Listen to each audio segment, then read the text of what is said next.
News 28 मराठीमध्ये आपले स्वागत आहे। आजच्या मोठ्या बातम्यांबद्दल बोलूया। बंजारा समाजाच्या एसटी आरक्षण मागणीसाठी तहसील कार्यालयावर निवेदन। बंजारा समाजाच्या एसटी आरक्षण मागणीसाठी 7 मे रोजी तहसील कार्यालयावर निवेदन। घाटंजी बंजारा समाजाला अनुसूचित जमाती एसटी प्रवर्गामध्ये समाविष्ट करण्यात यावे या प्रमुख मागणीसाठी 3 महिन्यांपूर्वी संपूर्ण महाराष्ट्रात 54 विराट मोर्चांचे आयोजन करण्यात आले होते।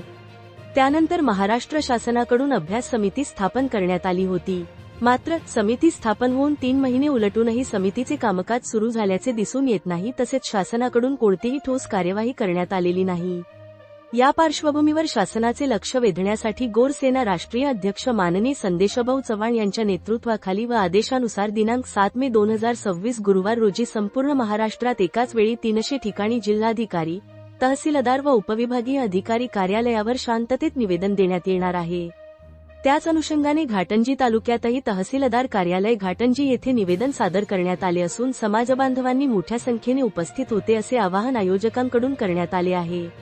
प्रमुख पदाधिकारी गोरसेना मीडिया प्रतिनिधी गणेशभाऊ राठोड वासरी घाटंजी, विशाल जयसिंग राठोड तालुका अध्यक्ष गोरसेना घाटंजी, जयवंत राठोड तालुका उपाध्यक्ष गोरसेना घाटंजी, जितेंद्र लावडिया गोरसेना शाखा उपाध्यक्ष बांबोरा, जयसिंग जाधव।